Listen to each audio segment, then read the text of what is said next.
अस्सलाम वालेकुम। I hope you guys are doing well. आज हम डिस्कस करेंगे फ़र्स्ट ईयर बायोलॉजी का chapter number 5 that is a cellular life, और उसमें हम वायरस डिस्कस कर रहे थे। और आज हमने दो शॉर्ट नोट्स डिस्कस करने हैं। एक हम करेंगे कि वायरस कैसे होस्ट सेल के अंदर यानी जिसको इन्फेक्ट कर रहा है उसके अंदर सर्वाइव कैसे करता है, कैसे इसका सर्वाइवल पॉसिबल है। ये शॉर्ट आंसर्स में आ सकता है, शॉर्ट क्वेश्चन में। दूसरा हम करेंगे कि वायरस इन्वायरमेंट में कैसे सर्वाइव करता है, कौन कौन से फैक्टर्स हैं जो इन्फ्लुएंस करते हैं कि वायरस कब ग्रो करेगा और कैसे सर्वाइव करेगा। तो पहले हम ये वाला कर लेते हैं, और आपने इनके नोट्स ज़रूर बनाने हैं क्योंकि ये शॉर्ट नोट्स में आ सकते हैं। तो आपको पता होना चाहिए कि वायरस होस्ट सेल के अंदर कैसे सर्वाइव कर सकता है। सब वायरस जो है ना, उसके पास ये ताकत होती है कि ये होस्ट सेल यानी जिसको जाके ये इन्फेक्ट कर रहे हैं, जिस होस्ट में जाके एनिमल में, प्लांट में या बैक्टीरिया जिसको भी जाके इन्फेक्ट कर रहे हैं, उसके जीनोम को यानी उसके जेनेटिक मटेरियल को डिग्रेड करता है। ठीक है, उसके ख़िलाफ़ जाता है, उसके जेनेटिक मटेरियल को नुकसान पहुंचाता है। तो ख़ुद ब खुद ये अपना जेनेटिक मटेरियल वहाँ पे जो है इंस्टिल करवा कर और जो है ना रह सकता है। यानी कि सबसे पहला जो काम ये करता है ना, होस्ट सेल के जीनोम को डिग्रेड करता है। उसके बाद होस्ट सेल का एक सिस्टम होता है, यानी हर सेल में एक कॉम्प्लीमेंट सिस्टम। ठीक है, ये कॉम्प्लीमेंट सिस्टम एक प्रोटीन सिस्टम है जो हमारे इम्यून सिस्टम से रिलेट होता है। यानी हमें अगर कोई नुकसान पहुंचता है इम्यून सिस्टम में, तो इम्यून सिस्टम का एक आप कह लें कि एक जो है पॉइंट है या एक चीज़ है, एक सिस्टम है, कॉम्प्लीमेंट सिस्टम। ये प्रोटीन कॉम्प्लीमेंट सिस्टम होता है। ठीक है, तो ये ख़िलाफ़ लड़ता है जब कोई नुकसान, कोई वायरस, ये जो सिस्टम है ना, जब कोई वायरस, कोई बैक्टीरिया आता है तो ये कॉम्प्लीमेंट सिस्टम खड़ा होकर लड़ता है हमारी बॉडी का। लेकिन वायरस सबसे पहले जाकर क्या काम करता है कि वायरस जाकर कॉम्प्लीमेंट सिस्टम को डीएक्टिवेट कर देता है ताकि कॉम्प्लीमेंट सिस्टम इसके ख़िलाफ़ उठ ना सके। समझ आई बात। उसके बाद इंटरफेरॉन रिस्पॉन्स भी हमारे इम्यून सिस्टम का तो आपको पता होगा ना, हमने कोरोना में इसका बहुत नाम सुना है। हमारे जो क़ुव्वत मुदाफ़ियत है, राइट, इसको ये कहते हैं आई होप उर्दू में। अच्छा, इम्यून सिस्टम का ये एक पार्ट होता है कॉम्प्लीमेंट सिस्टम, और इसी के पार्ट में हमारे पास इंटरफेरॉन्स भी रिलीज़ होते हैं। अब इंटरफेरॉन्स क्या है वो हम इम्यून सिस्टम वाले चैप्टर में जाके पढ़ेंगे, मैं अभी ज़्यादा नहीं बताऊंगी। लेकिन ये इंटरफेरॉन रिस्पॉन्स भी क्या करता है, जब कोई नुकसानदेह चीज़ हमारी बॉडी में एंटर करती है तो ये उसको ब्लॉक करता है, उस चीज़ को जाके ब्लॉक करता है। तो जब वायरस अंदर जाता है ना हमारे, तो इससे पहले कि इंटरफेरॉन रिस्पॉन्स आए वायरस के ख़िलाफ़, वायरस जाके इंटरफेरॉन सिस्टम को ब्लॉक कर देता है। तो इस तरह से इंटरफेरॉन सिस्टम भी वायरस के ख़िलाफ़ उठ नहीं पाता। फिर क्या होता है, फिर इम्यून सिस्टम में हमारे एक और चीज़ होती है, मेजर हिस्टोकम्पैटिबिलिटी कॉम्प्लेक्स बनता है। ये सब अभी नाम याद कर लो, हम ना इम्यून सिस्टम वाले चैप्टर में जाके इसकी बहुत डिटेल पढ़ने वाले हैं। ये मेजर हिस्टो वायरस जो है जाकर इस कॉम्प्लेक्स को भी इनएक्टिवेट कर देता है ताकि ये भी काम नहीं कर सके। तो इस तरह से वायरस जो है देख रहे हैं मजबूत होता जा रहे हैं। कॉम्प्लीमेंट सिस्टम को ब्लॉक कर दिया, इंटरफेरॉन को ब्लॉक कर दिया, MHC को इनएक्टिवेट कर दिया। फिर बी सेल, आपको पता ही होंगे कि दो सेल्स होते हैं, टी सेल्स और बी सेल्स। ठीक है, ये इम्यून सिस्टम का पार्ट होते हैं। अगेन वही इम्यून सिस्टम, तो इसीलिए हम कहते हैं कि इम्यून सिस्टम स्ट्रॉन्ग है तो बंदे को बीमारियां नहीं हो सकती। ठीक है, क्योंकि उसके सारे सिस्टम्स स्ट्रॉन्ग होते हैं। फिर वायरस क्या करेगा, जाकर बी सेल को एक्टिवेट ही नहीं होने देगा, बी सेल की एक्टिवेशन को सप्रेस कर देगा। तो इस तरह से बी सेल भी इसके खिलाफ नहीं उठ पाएंगे। इसके अलावा वायरस में एक बहुत, ये बात समझ में आ गई, आई hope you guys understand this. उसके बाद वायरस में एक ताकत होती है कि ये अपना खुद का जीनोम, अपना खुद का जेनेटिक मटेरियल, DNA या RNA, उसको ऑल्टर कर लेता है। यानी जिस भी कंडीशन में जाएगा उसको उसमें थोड़ी सी चेंजेस ला कर तो वहाँ पर जी सकता है। तो यही आप, आई डोंट नो आप do you have this concept और नॉट, कि हम कहते हैं कोरोना का नया वॉरिएंट आया है ना।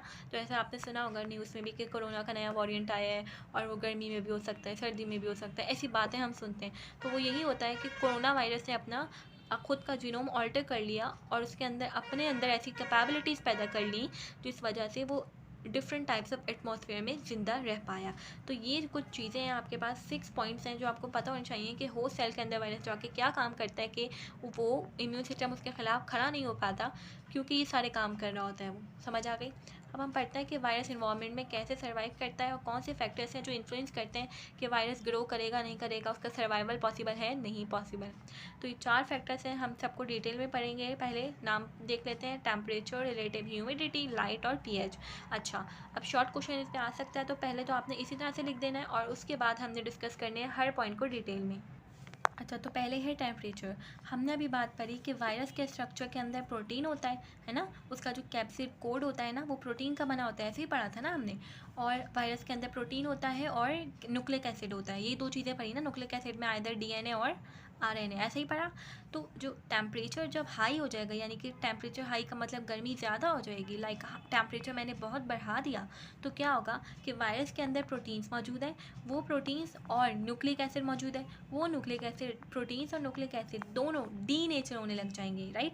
हाई टेम्परेचर की वजह से ये दो चीज़ें डीनेचर होने लग जाएंगी। कैप्सिड जो है, जो प्रोटीन का बना हुआ है, वो डिसोसिएट हो जाएगा, उसके कैप्सोमेर्स अलग होने लग जाएंगे। तो ये अफेक्ट पड़ता है टेम्परेचर का वायरस पे।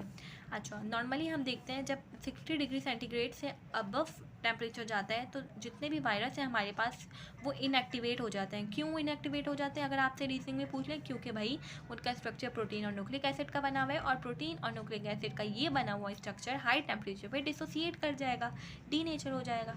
अच्छा, यूजली हम देखते हैं कि जो डीएनए वायरस हैं वो ज़्यादा ताकतवर होते हैं, ज़्यादा इंड्योरेंस होती है उनमें आरएनए वायरसेस से, ठीक है। तो ये आपके लेवल का इसका रीजनिंग आई डोंट थिंक आपके पास आ सकता है, बस आपको ये पता होना चाहिए कि वायरस क्यों इनएक्टिवेट कर जाता है हाई टेम्परेचर पे, या टेम्परेचर का वायरस पे क्या अफेक्ट पड़ता है। फिर हमारे पास आ जाती है बच्चों रिलेटिव ह्यूमिडिटी। ह्यूमिडिटी का अगर मैं बहुत कॉमन वर्ड बताऊँ तो इसको हम लोग हब्स कह रहे होते हैं ना, उर्दू में आज हब्स आता है। तो ये हब्स is something we call the humidity, amount of water vapours in the environment, इसकी इंग्लिश डेफिनेशन है।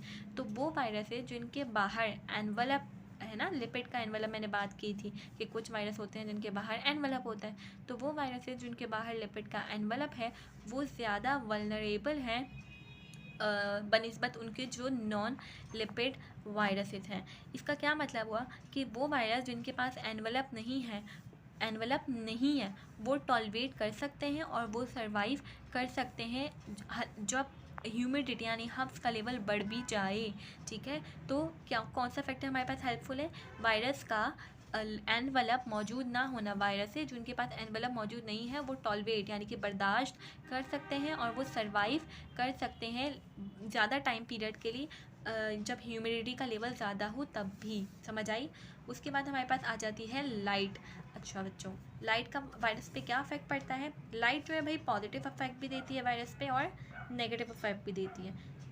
वायरस के जो रेप्लिकेशन साइकिल है ना, कि वायरस ने पूरी अपनी लाइफ साइकिल अपना कर जो रेप्लिकेट करना है, 1 से 2, 2 से 4 होना है, वो डिपेंड करती है लाइट पर, ठीक है। लाइट जो है वो चीज़ है जो वायरल को अब कैसे कैसे इफेक्ट कर रही है, आप देख रहे हो।